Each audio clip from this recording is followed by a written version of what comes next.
yéenekaay yi ak la nu xëyee Cheikh lañ ciy àndal Cheikh maa ngi lay nuyu di la ziar sañse bi rafet na. merci beaucoup Fati merci. jërëjëf macha allah comme d'habitude bien sapé hein. merci beaucoup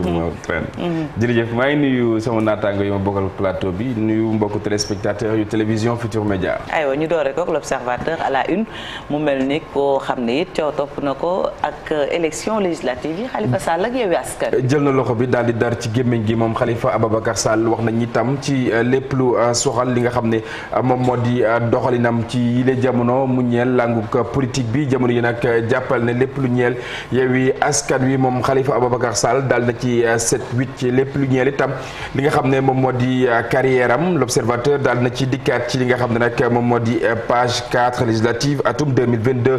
coow li nga xam ne boobaak léegi mi ngi ci ne combay tax na itam rek yenn ci ay vérité maanaam dëgg yoo xamante ni moom Saliou Sarr daal na koy yëkkati mu ñeel li nga xam ne nag moom moo di liste Yewwi fii ci Ndakaaru lu soxal itam moom président Macky Sall président en exercice bu Union africaine réew bu France États-Unis Chine ak itam Union européenne xam nga ni itam am na yenn ci ay dige yoo xamante ni amaloon nañu ko mu jëm ci ay koppar ci tundu Afrique moom président Macky Sall boobaak léegi lay laaj mbir mi ana fan la toll tax na itam daana amal aw doxu nemmeeku fa nga xam ne moom moo di ci Russie ak itam Ukraine lenn la loo xamante ni moom président Macky Sall daal na koy naal lépp lu ñeel itam kay ndaw xale bu góor bi nga xam ne nag am na ci lu tollook ñaar fukki at ak ñeent nga xam ne moom la ñu daal sàccoon scooter am ginnaaw itam ay samba boy bi ñu amoon li ñu mel fa nga xam ne moom moo di ca zone de captage kenn ci ñoom itam daal nañ koy jàpp mu ñeel ñi nga xam ne nag ñoom ñoo di agresseurs yi moom ndaw li lee nag mi ngi dikkaat ci anam yi nga xam ne nag noonee la agression bi amoon li toll itam li nga xam ne nag moom moo di lamb ji Fatick ki nga xam ne moom moo di Ama Baldé Lac 2 yenn ci yoo xamante ni taxoon na ñoom ñaar lew toowuñu woon daal nañ koy teggi teg fële enquête itam dikkaat ba tey ci alliance Yewwi Askan Wi wàllu ndax itam dañoo jëm ci li nga xam ne moom moo di aw pëccxoo wala bokk loo xamante ni kenn mu ne su ko xam mu mel ni lu ni mel la enquête xëy fësal le quotidien dikkaat ba tey yenn ci ay dogal yoo xamante ni moom jiit bu bokk moomeel bu diwaan bu Sikicoor Ousmane Sonko daal doon nu ko noon jël ci foofee nga xam ne nag fa la jiite jamono yi nag war na mën a amal aw jano ci kanamu juge suprême moom ki nga xam ne moom moo di jiit bu Pastef Ousmane Sonko ñu àddu ci beneen ab yéenekaay mu soxal li nga xam ne moom moo di Le Soleil yenn ci ay effet yu crise russo-ukrainienne daal na koy amal mu ñeel li nga xam ne nag moom moo di njeexital yi moom président Macky Sall na ma amal li nga xam ne nag moom moo di aw doxu nemmeeku daañ ko gën a faram-fàccee ci ñaareelu pàcc wi ci ñetti pàcc yi nga xam ne Le Soleil daal na koy addu lu soxal libération fan yi nga xam ne moom la ñu génn lu mel ni nag loo xamante ni daan nay lor li nga xam ne moom moo di ay meññanteef ci li nga xam ne moom moo di waax yi boobaak léegi ñu ngi koy nemmeeku fi ci mel ni diwaan bu Ndar Géej Mbuur Saly Somone ak itam Joal ginnaaw lañ bët li nga xam ne itam moom la ñu def ci wàll wi la mu xamle mu di aw tooke la daal di koy tënk itam ci li nga xam ne moom moo di juróomi poñ mu ñeel libération ñaareelu pàcc wi daañ ñëw ci poñ wu nekk daal di koy gën a càmbar tribune dikkaat ba tey ci lu ñeel rejet wu liste wu Yewwi Askan Wi fii ci Ndakaaru Macky investi yenn ci ay jegeñaale Khalifa Ababacar Sall bu fekkee noonee la demee lan mooy nekk li nga xam ne c'est ça le deal si c'était ça le deal bu fekkoon noonee la demee aw laaj la boo xamante ni daal dina koy samp tribune mu daal di bindeenu ni mel Walf Quotidien dikkaat ba tey ci li nga xam ne nag moom moo di liste yi non paritaire bu Yewwi yenn ci ay njeexital yoo xamante ni daal dina koy am daal dinay càmbar itam ñenn ci ñoo xamante ni daal nañuy àddu ci wàll wi mu soxal yenn ci ay responsabilité yenn ci ay responsable politique yoo xamante ni bootu nañu ci Les Échos dikkaat ba tey faat yi ca Pikine Daaru Xuddoos benn policier boo xamante ni dañ ko daal di arrêté mu ñeel aw agression jëmale ci aw commerçant dikkaat ba tey ci lépp lu ñeel wàllu mbirum 94 milliards yi boobaak léegi nga koy dégg ku ci mel ni Ousmane Sonko itam ñu ci doon addu turam jàppale nag cour d'appel daal dinay dàq la nga xam ne itam bëgg seen ak bëgg-bëgg la woon jëm ci ki nga xam ne moom moo di Ousmane Sonko ak itam of nag beneen ab mbir boo xamante ni moom la ñu nemmeeku di policier yi nga xam ne nag ñoo nekk ca police diwaan bu Grand Yoff combat bi nga xam ne amoon na ci diggante Baye Mandione ak itam ki nga xam ne nag moom moo di Zarko jàppal lu toll ci juróom-ñeent ci ay doomi aadama daal nañ leen di jàpp mu ñeel ay samba boy yoo xamante ni ba lamb ji dasee am na yeneen loo xamante ni ñu ngi ko doon def lu bokkul ak la waroog yoon mi ngi ci page 3 laas dikkaat ba tey ki nga xam ne moom moo di Abdoul Mbaw yenn ci ay Abdoul Mbaye plutôt yenn ci ay faram-fàccee yoo xamante ni daal na koy amal ci réew bu Sénégal mu ñeel li nga xam ne nag moom moo di aw bilan ci li nga xam ne nag moom moo di local yi nga xam ne moom la ñu weesu yorin wi fii ci réew mi lépp daal na koy càmbar ci yile jamono vidéo bi nga xam ne daal nay mujj viral ci réseaux sociaux itam daal na ci dikkaat bu baax a baax moom ki nga xam ne moom moo di jiit bu gëm sa bopp ginnaaw itam aw neenal ñu neenal li nga xam ne nag moom moo di aw listam moom Bougane Gueye Dany la mu xam le mu di du bàyyi mbir mi mu daal di seddee noonu bés bi le jour dikkaat ba tey ci liste Yewwi Askan Wi jamono yi nag pëccoxoo wi nga xam ne daal nañ ko ci nemmeeku wala bokk jiñante bi diggante ki nga xam ne nag moom moo di Déthié Fall ak itam ki nga xam ne moom moo di Saliou Sarr moom Saliou muy dikkaat ba tey ne Déthié war naa mën a delloo si xelam fàttali ko bu baax a baax anam woowee nag nan la tëree moom Déthié di xam ne rek ne moom Saliou moom moo daal di cité yenn ci wàll wi lu soxal nag liste Yewwi Askan Wi ci Ndakaaru ak itam procès bu Ndiaga Diouf lu ni mel itam doon na ñaar ci loo xamante ni daal nay tënk ki nga xam ne moom moo di Khalifa Ababacar Sall ki nga xam ne nag moom moo di Mamadou Ibra Kane dikkaat na bu baax a baax ci lépp lu ñeel lenn ci question politique fii ci réew bu Sénégal Vox Populi dikkaat ba tey ci li nga xam ne moom moo di Yewwi Askan Wi jamono yi nag pëccoxoo wi nga xam ne moom la ñu ci ndemmeeku jéñañ tëbbi sànq maa ngi koy wax lépp lu ñeel itam ki nga xam ne moom moo di Idrissa Gana Gueye taxawaay wi nga xam ne am na ko ci club bi nga xam ne moom lay joué ci li nga xam ne naroon bañoon na ko sol ñuy laaj rek ne dafa am leen ci loo xamante nii laale na ci LGBT yi ci mayo yi tax na itam am na yenn ci loo xamante ni daal na koy jural waaye itam am na soutien ñi nga xam ne nag ñoom ñoo di réew bu Sénégal seeni ay doom itam jàppale nañu ko bu baax a baax source a dikkaat ba tey ci lépp lu ñeel faat yi aw restaurant wu toll ci ñaari junni ak juróomi téeméer ci ay place yoo xamante ni daañ ko taxawal fa nga xam ne moom moo di ca université Cheikh Anta Diop bu Ndakaaru 12 mois ngir rek mu daal di mën a taxaw bu baax a baax lépp lu soxal yenn ci ay responsables libéraux yoo xamante ni nag dañu leen fay ngir rek ñu daal di indi aw lëj-lëj ci li nga xam ne nag moom moo di liste wu coalition bu wàllu Sénégal dikkaat na ci bu baax a baax xëy fësal ki nga xam ne moom moo di photo Déthié Fall leneen itam loo xamante ni daal nañ koy nemmeeku diwaan bu Mbuur lépp lu ñeel wàllu xaal wi nga xam ne daal nañ koy joyantiwaat boobaak léegi nekk bëgg-bëggu askan wi mel nag Promoville daal na fay jaare témoin dikkaat ba tey ci aw laaj boo xamante ni daal na koy samp ci diggante ki nga xam ne moom moo di Déthié Fall ak itam Saliou Sarr muy laaj ci ñoom ñaar ana kan moom moo ci wax dëgg ndax itam coow li mi ngi bëgg bari ci seen ak diggante ak itam jiñante wi nga xam ne moom moo ci am lu doy waar li nga xam ne moom moo am ca diwaan bu kii dugg benn chauffeur woo xamante ni itam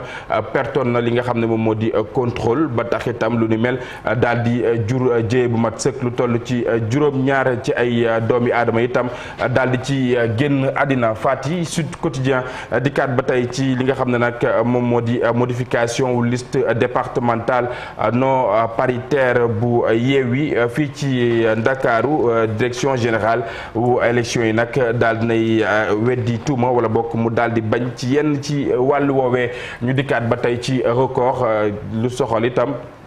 Bayern ak itam Barça seen yéene bi nga xam ne am nañu ko ci doomu réew bile di Sadio Mané tax na itam ki nga xam ne moom moo di Liverpool daal di gën a dëggal boppam war a bokk mu gaal daal di gën a sawar ci lépp loo xamante ni moom la warloo ak ki nga xam ne moom moo di Sadio Mané lu soxal itam li nga xam ne moom moo di Ligue 1 4 dernières journées Casa GF ak itam Jaraaf jamono yi nag ku moywul dina dabe lu ñeel itam mbirum Idrissa Gana Gueye daal na ci dikkaat bu baax a baax jëwriñ ji nga xam ne moom lañ dénk wàllu tàggat yaram fii ci réew bu Sénégal moom Matar Ba di xam rek ne moom Idrissa Gana du wéet benn yoon ci li nga xam ne moom la sumb ci yile jamono stade dikkaat ba tey ak doomu réew bu Sénégal moom Sadio Mané war a dellu fa mu miin laata rek ca diwaan bu Angleterre ci match wi nga xam ne itam nar na dox ci diggante wi ak itam ki nga xam ne moom moo di Liverpool di club yi nga xam ne ci la nekk ci la jamono ñu ngi koy amalee ca Saint-Mary's Stadium Fatick ñu jeexalee ko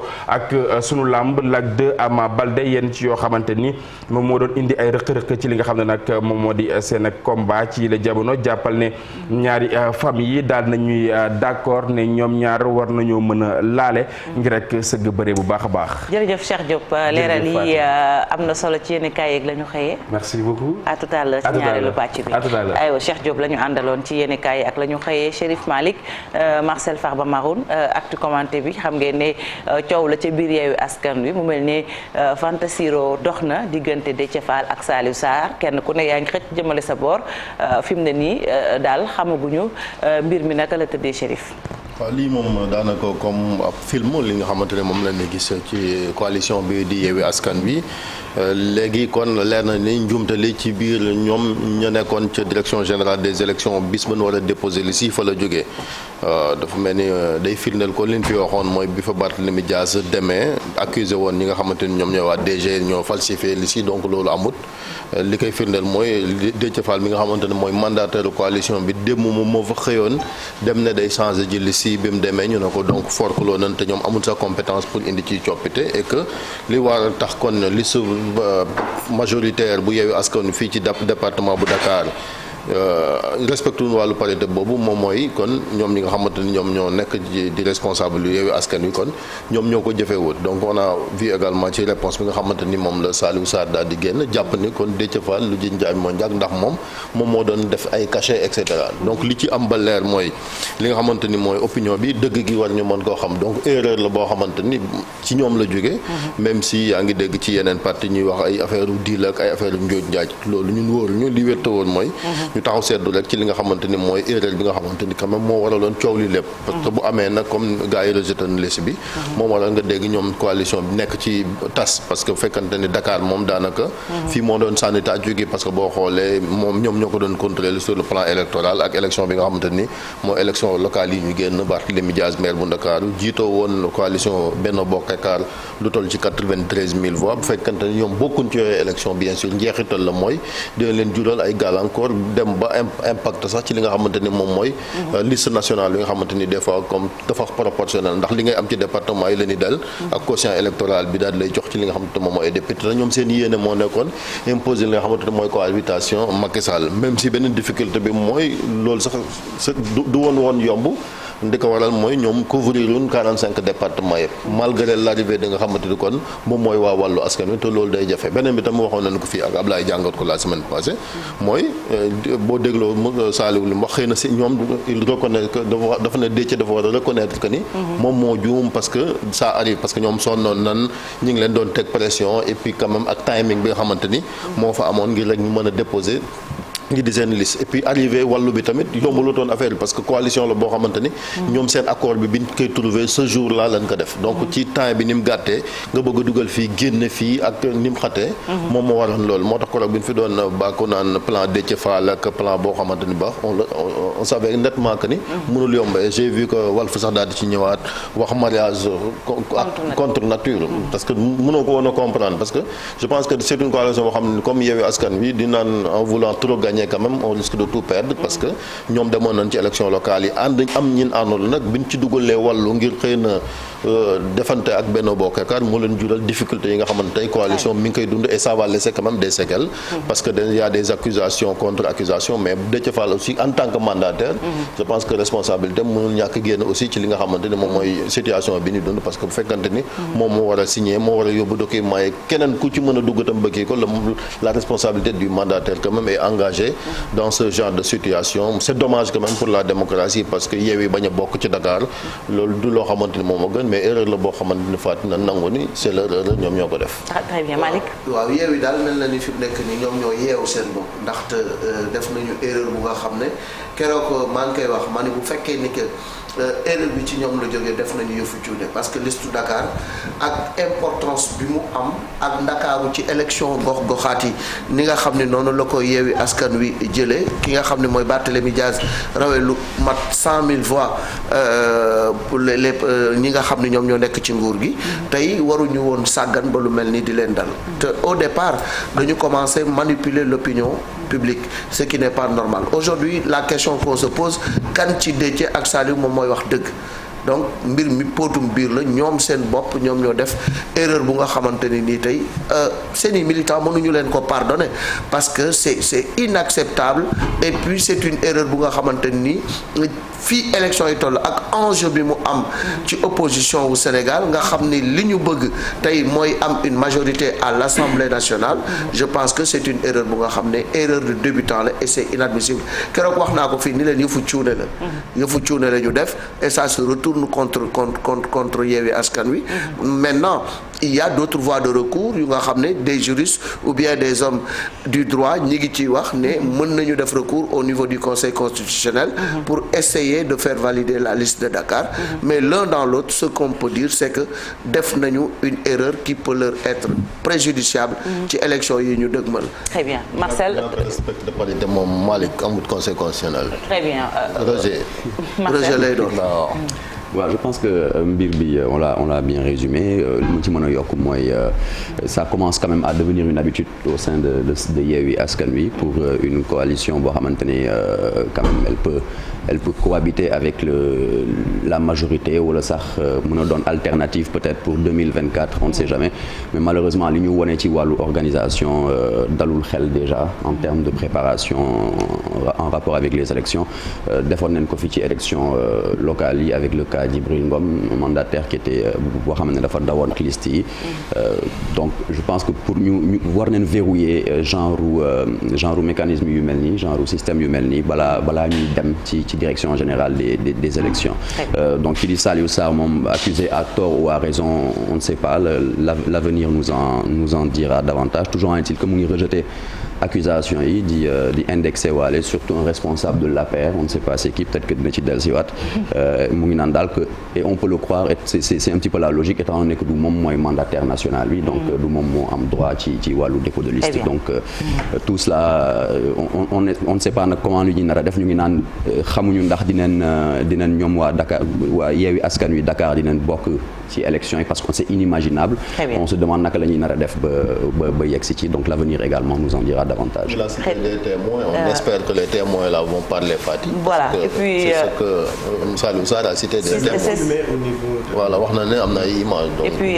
dans la deuxième partie d'Infos Matin moom Saliou Sarr dina def témoignage entretien exclusif bu mu am ak Mortala Gueye Saliou Sarr bokk ci taxawu Sénégal moom nag daal dina dellusiwaat digganteem ak Mortala Gueye la naxa doon mu wax itam ci liste départementale yi ak turam bi ñuy tudd ci ñàkk daal bokk Yewwi ci élection Yewwi Dakar lu ci mën a am ci kanam tuuti ñaareelu pàcc bi lay doon 7 heures jot na ba tegal ñetti simili xam naa scotch lay mujjee jënd bu Chérif waxee ba noppi ñu scotché ko ba heure waxam jotaat léegi ñu dem ci leneen un jour au Sénégal un jour dans le monde